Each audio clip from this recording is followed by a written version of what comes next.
Alright, ladies and gentlemen, welcome to Summerslam 2016 prediction video.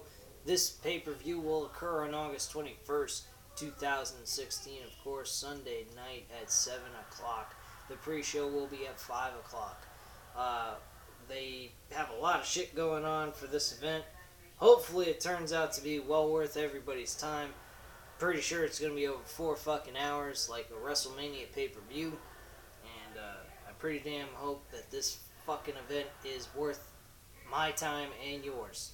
But getting into things, gonna go ahead and go over the predictions. A little bit of insight how I feel about the build on this event. My overall feeling about the build to this freaking pay-per-view is, on paper, this pay-per-view is awesome. But the weeks building up to this pay-per-view brought no severe hype.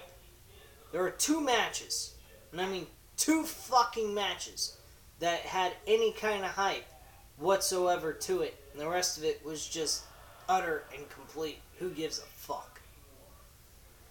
First match that really has great hype, even though it's not believable, we all know the winner of this match is going to be. It's going to be a fantastic matchup all around. But it's way too damn predictable because of the fact of who they chose to challenge for a world title.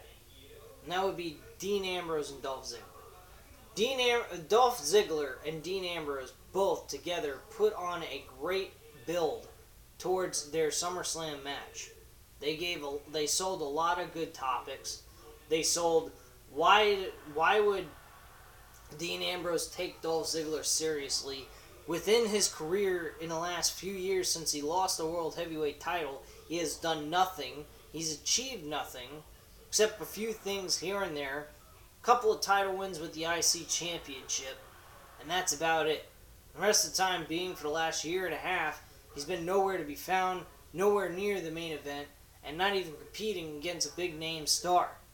So, with that all said, despite all those facts being true, it is quite obvious Dolph Ziggler did everything and anything he could to help build himself into looking like a challenge and a threat to Dean Ambrose's world title. And he did an outstanding job. He was great. The only issue is, and a lot of people have said this, and I totally agree with it, but I don't see anything wrong with doing it at this point in time because of how hard and how much Dolph Ziggler sold himself to the WWE audience. He was unbelievable. I give him a ton of credit. I believe that with this, they should make this a building block towards making him a main eventer on SmackDown. This is what it needs to be. I mean, he ain't going to win the World Championship, but this should be something that helps him turn his career around, give him a building block to work off of, and move up in this company and eventually become a world champion at least by next year, within the summer of next year. I believe that's what really should happen if they continue to build him up into something after this event is over. If they don't, what the fuck was the point in having him in SummerSlam? What was the point of him busting his ass to sell this event to everyone else with Dean Ambrose? And not to mention, you're wasting Dean Ambrose's time with a person that you're not going to help build into something later on down the road? That's ridiculous. That's like Brock Lesnar facing John Cena in 2003 Backlash and never making John Cena become nothing. That's just utterly ridiculous. And they made John Cena look good at this event, playing a heel no less, against Brock Lesnar, and lo and behold, 2 years later, he's the WWE Champion against JBL at WrestleMania 21. So, give me a break on this. This man deserves a chance and opportunity to build off of this and move up within this company and get a chance to be a world champion, a legit world heavyweight champion that he should have been years ago, but never got the fair shot because of concussion issues or just his mouth, whatever it may be. But I quite honestly think that Dolph Ziggler deserves a second chance and a chance to be a main eventer on this freaking program on SmackDown. I think that's where his best shot is, and I think they would be fools to not have Dolph Ziggler become something on SmackDown. And that's all I have to say on that. So already at this point, I'm not going to go ahead and go any further about Dean Ambrose and Dolph Ziggler. My attitude is Dean Ambrose retains the World Heavyweight Championship against Dolph Ziggler at this point. Now, the second thing, and I won't go into my thoughts of who's going to win. I'll go in more in-depth when I get to it. But the second the real big one is Brock Lesnar and Randy Orton. I think they use a great template to promoting a fight between two competitors, such as Brock Lesnar and Randy Orton. And they've been doing that a lot of times with anyone that competes against Brock Lesnar, and I think they should do that with a lot of other superstars. I think they should hold press conferences on Raw and SmackDown for their major events, just the main matches, not anything else, not like the whole entire mid-card matches or anything, but on the last going away show, they need to give us the opportunity to see them have a press conference, talk about the shit, have confrontation, do their thing on television, right on the show. That is your segment. You could make it authentic, make it feel like a sporting event. I mean, there's no harm in it, and there's no reason why not to try it out and see if it works. I mean, what else can you lose from trying something like that out? I think it's an awesome idea. You look at Conor McGregor and Nate Diaz, for God's sakes, it's all over fucking ESPN for 2 hours straight. So, and you got Conor McGregor losing his freaking temper and throwing shit all over the place. Now, I'm not saying to do that. They should do that on every single kind of press conference segment, but they should at least have some sort of thing that gets you going, wow, I really want to see this. Press conferences can do that. You get them talking shit about each other, shoot smack, whatever. I mean, yes, granted, we get to see that in the ring when they talk and do their talking promo segments, but it would be a lot better in an authentic sporting type feeling. I just feel that way. I don't feel that we should be wasted with all these lame ass fucking wasted out segments like the one we see with Finn Balor and Seth Rollins. I think the first time was awesome. It was a great build, but then after that it was just all about Finn Balor's name. Who the fuck cares about trying to promote Finn Balor's name? That's just giving away the fucking winner. And I will discuss that in just a few moments. But I'm going to go ahead and get started with this whole entire thing. So the first thing on the card is the pre-show matches. From what I see here, we got Cesaro and Sheamus in their Best Out of 7 series, match number 1. Someone please explain to me, what the fuck are they having a Best Out of 7 series? Is they having an opportunity to face for the World Heavyweight Championship on their brand of Raw? Or is this just some random load of crap that we gotta see possibly 7 fucking times between these two guys, and we've already seen them 2 or 3 times already on Monday Night Raw? Give me a fucking break. Person I see winning this is Cesaro. Well, no, I'm going to go with Sheamus to win in match number 1.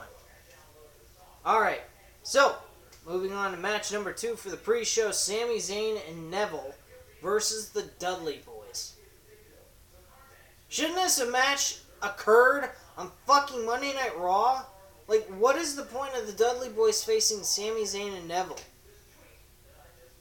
Is this for any reason? Why? What reason is there for Sami Zayn and Neville to be facing the Dudley Boys? I'm going with Sami Zayn and Neville because the Dudley Boys are going nowhere very quickly. Their moment they came in last year, they shot up right away. They looked awesome, and then they just disappeared. They flatlined, and that was it.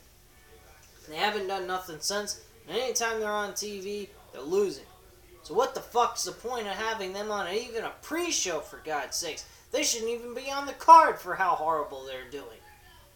You're making them lose. Why would you have them on a pre-show even? Get the fuck out of here. So Sami Zayn, Neville will win, in my opinion, going into this event.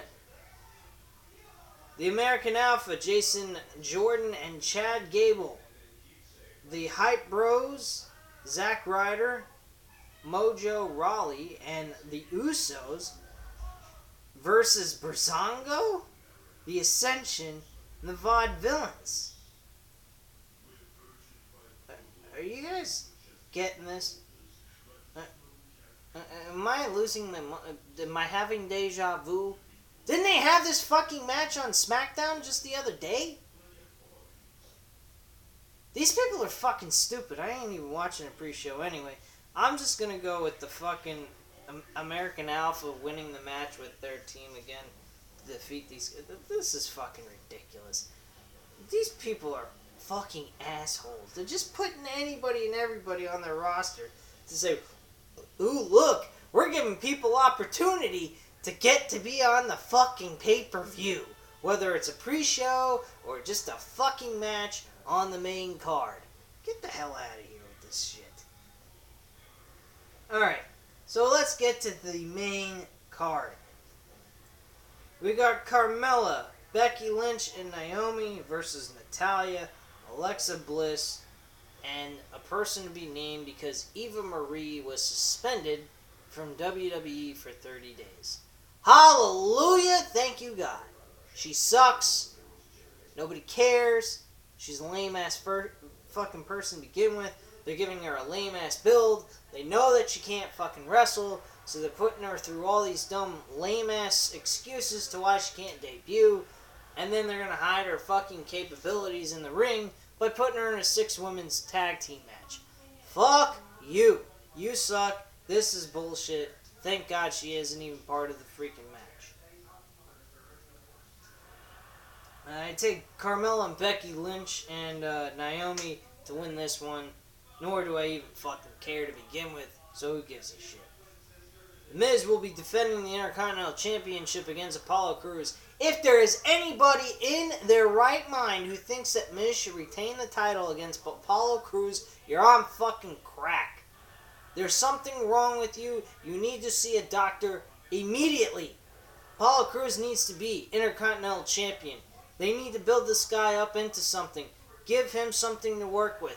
Him winning this title, him beating The Miz, and then him facing The Miz in a rematch at the Backlash pay-per-view would be smart. Not to mention, it's called fucking Backlash, for God's sakes. So it's a rematch.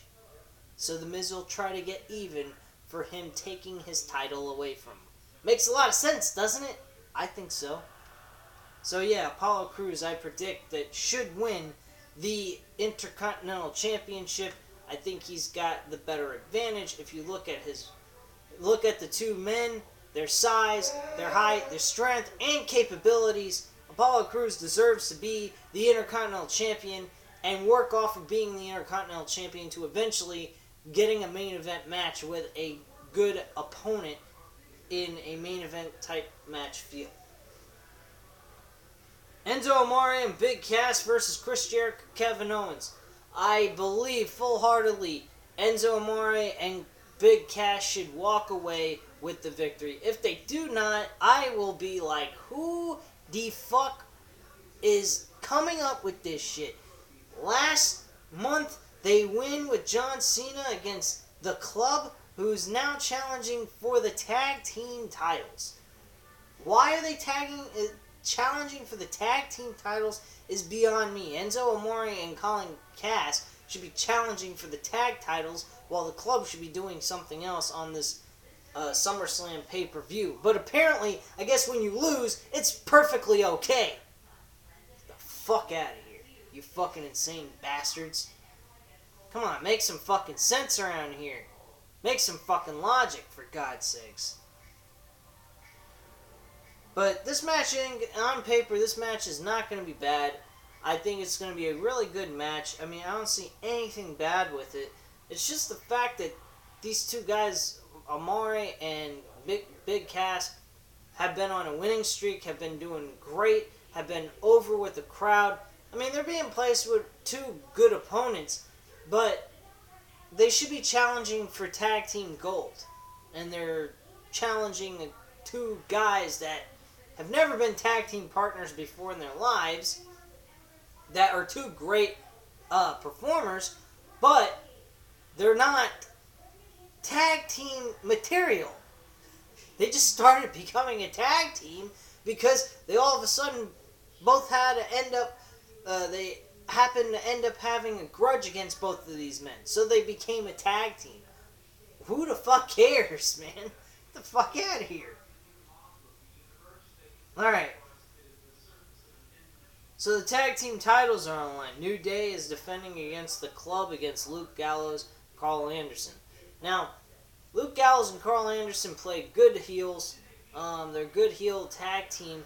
But my issue with this is I don't see them winning the tag team titles. I don't want them to win, but there's a small feeling in my gut they will walk away with the tag team titles, and that should not be their moment at SummerSlam. It should have been Enzo Amore and Big Cass, but you've already heard me talk about that for the last 2 or 3 minutes since I got started talking about Enzo Amore and Big Cass against Chris Jericho and Kevin Owens.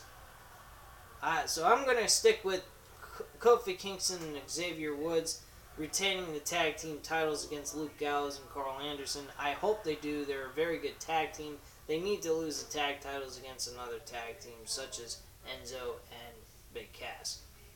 Alright, Sasha Banks and Charlotte for the Women's Championship. If you think that Charlotte's got a chance, you're fucking crazy, number one. Number two, this is going to be an outstanding match. I think this is going to be great, entertaining action that will happen. I think this match will go on for about 10 to 15 minutes straight. And we will get an overall great matchup between both of these women. But yeah, Sasha Banks is retaining the title hands down with no problem. But it will be a decent match regardless. Rusev defends the U.S. Championship against, oh my god, Roman Reigns. Roman Reigns gets a win. Alright, great. He gets a win. I want Rusev to walk away still the United States Champion. This guy has been on a decent run. He has gotten back to his old ways with the U.S. title, and he needs to stay that way. Roman Reigns should not and will not win the United States Championship belt. It will be retained. He will walk out as still U.S. Champion, and that's just the way it needs to be. So that's all I have to say. Now, he might get disqualified, possibly, and still retain his championship. Roman Reigns gets a win by DQ, but I don't really care. This match is going to be horrible.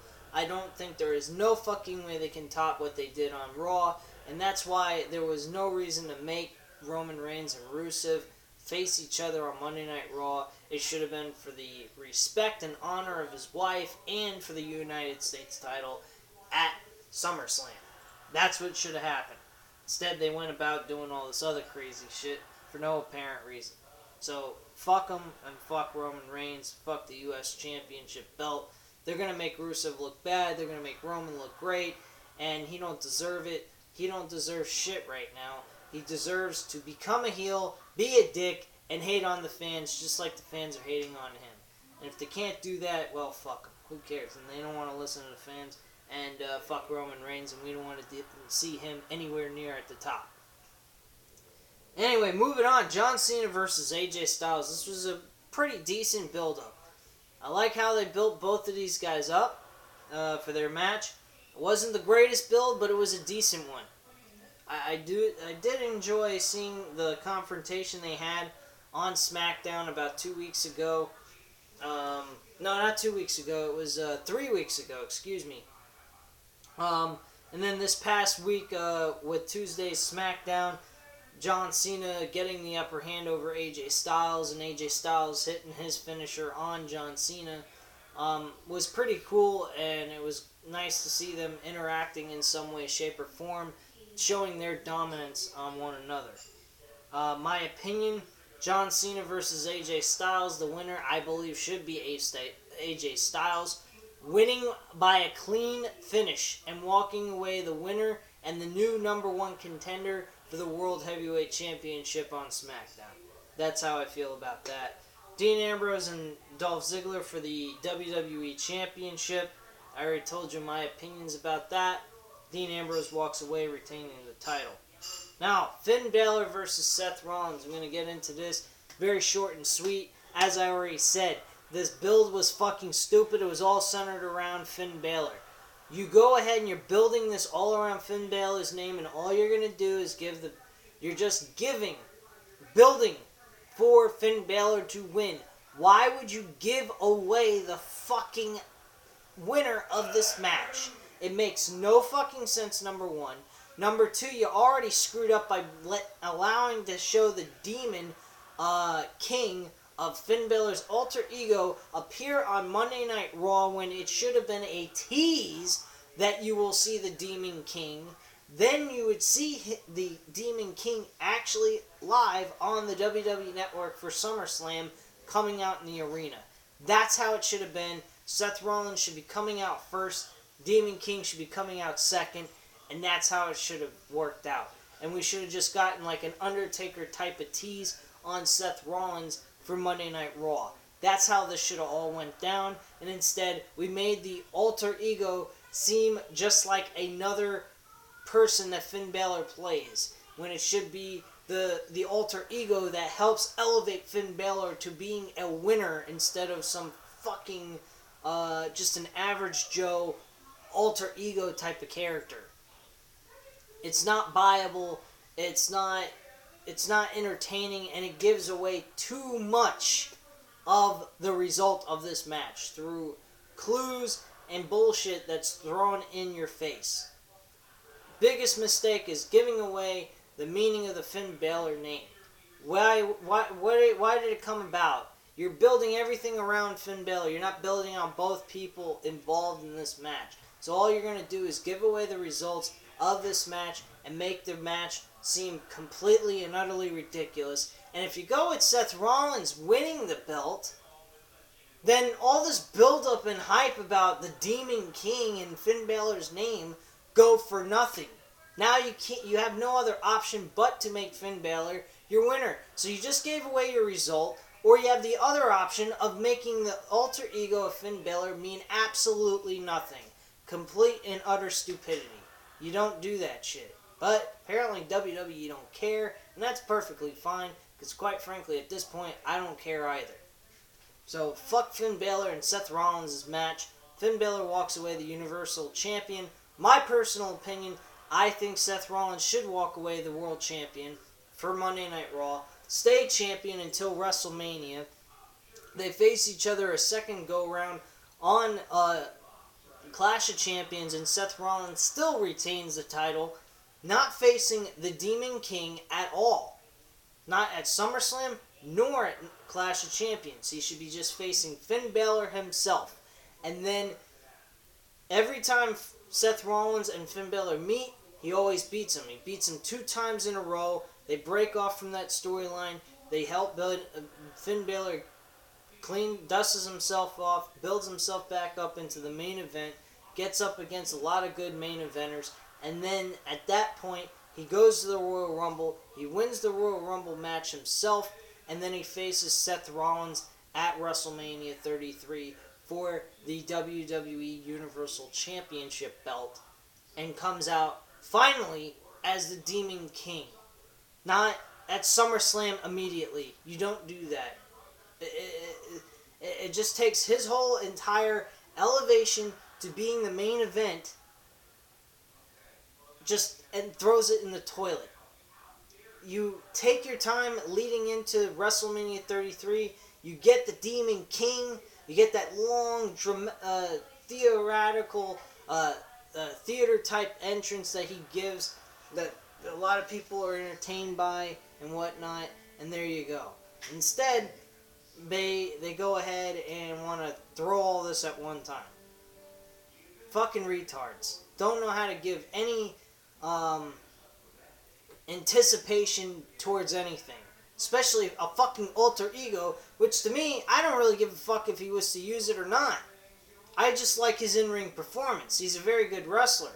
But people like his alter ego. For whatever reason, I think the face paint's pretty damn cool. But the entrance, I could do without, but that's fine. It's like the Undertaker's entrance. I could do without Undertaker's long-ass entrance, but it's people liked it. And they like, Finn Balor's long-ass entrance that he does with his alter ego. So fine, great, wonderful, do it. You're a great performer, that's all that really matters. You don't have to have a fucking alter ego. But he does for his own purposes of being entertaining to the majority instead of just myself and minority of people. So that's all I have to say on that subject, and I believe Finn Balor will walk away the champ for the new Universal Championship. So, and not to mention, I think it's the wrong decision, but that's just what they're going to do. So, whatever. Brock Lesnar versus Randy Orton. This is, I believe, should be the main event. I don't think the world title should be the main event. I don't think John Cena or AJ Styles' match should be the main event at all. It should be Brock Lesnar, Randy Orton. It's Randy Orton's in-ring debut at pay-per-view action. Brock Lesnar hasn't been on television since the event of WrestleMania. He's also coming off a real-life situation that's very controversial. Competing in a real fucking event that isn't scripted, not fucking UFC 200, beat ass, but walked away being found to be a cheater by using a performance-enhancing drug, a PED. Randy Orton, he's coming back from injury. He has been known for having issues with PEDs or other drugs that he's not really allowed to use based on the WWE wellness policy. And he is going ahead and competing against Brock Lesnar. Now, my personal opinion, do I believe that Brock Lesnar should be punished by losing to Randy Orton? Yes, in a certain way. Randy Orton should win by a screwjob finish. He's going to go ahead, try everything which he can to beat Brock Lesnar, but he will not be able to overcome with all the moves that he has to put the beast down. So, in my personal opinion, by doing all that, he needs to cheat to win. So, he loses anyway, doesn't hurt Brock Lesnar's image in any way, but he still receives a loss, which would be nice, because he doesn't deserve to go out looking good. After he went ahead, made WWE look embarrassed at a real event that says that WWE wrestlers are just a bunch of pussies, which Conor McGregor puts it, and I hope Conor McGregor gets his ass whooped by Nate Diaz tomorrow. Pray to God he loses, because I can't stand that mofo anymore. I used to be a big fan of Conor McGregor, but he's talked way too much smack. He's acted way too much of a fucking immature jackass at this press conference they had about a day or two ago. And he just made himself look like a complete slob to me. And then on top of it, talking smack about WWE and its performers. Because to me, they ain't pussies. They may not be great fighters, be able to go inside of an octagon and have a great fist fight match, standing up, boxing, or wrestling, an actual amateur wrestling around on the mat. But there are a few of the WWE wrestlers I think could possibly make it in UFC. One of them have made it. Brock Lesnar, of course, and CM Punk is trying to achieve that same exact goal. So to say WWE performers are pussies is ridiculous, and not to mention, if you got any WWE performer in the octagon, you'd be able to produce a shitload of pay-per-view buys for Dana White in the UFC. So give me a fucking break, Conor McGregor, and go suck a dick. But Bottom line is, Brock Lesnar and Randy Orton will be a fantastic matchup. I believe it will be an entertaining one. I don't think it's going to be the best match out of all the matches going on at WWE and NXT TakeOver events. But I believe this match is going to be in the top 5 out of everything else going on. Brock Lesnar and Randy Orton. I see Brock Lesnar losing by a screwjob by Randy Orton in order to win this match. I don't see Brock Lesnar losing by a clean ending, because it would be a little bit more, it would be less meaningful for him to, it'd make him look bad. I mean, having him lose cleanly to Randy Orton is kind of stupid. Having him win would be better, but I really think he deserves to be punished regardless. So having him lose by a dirty finish would be good, and still wouldn't hurt his opportunity. There's claim that he will be facing whoever's the Raw World Champion, that Brock Lesnar will be facing at the Royal Rumble, as everyone else has probably mentioned on YouTube already.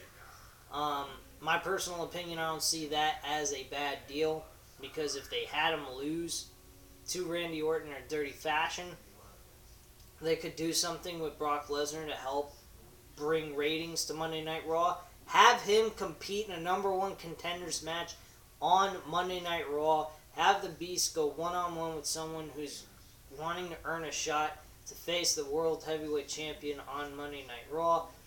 Brock Lesnar wins, of course, goes on to the Royal Rumble and wins his match to whoever it might be, and then go on to WrestleMania and whatever. Whatever they're going to fucking do. I don't know what they're going to do from that point. But that's just not here or there right now. So that's pretty much my overall opinion. Randy Orton's going to walk away winning the match by a dirty finish. I hope that's what happens.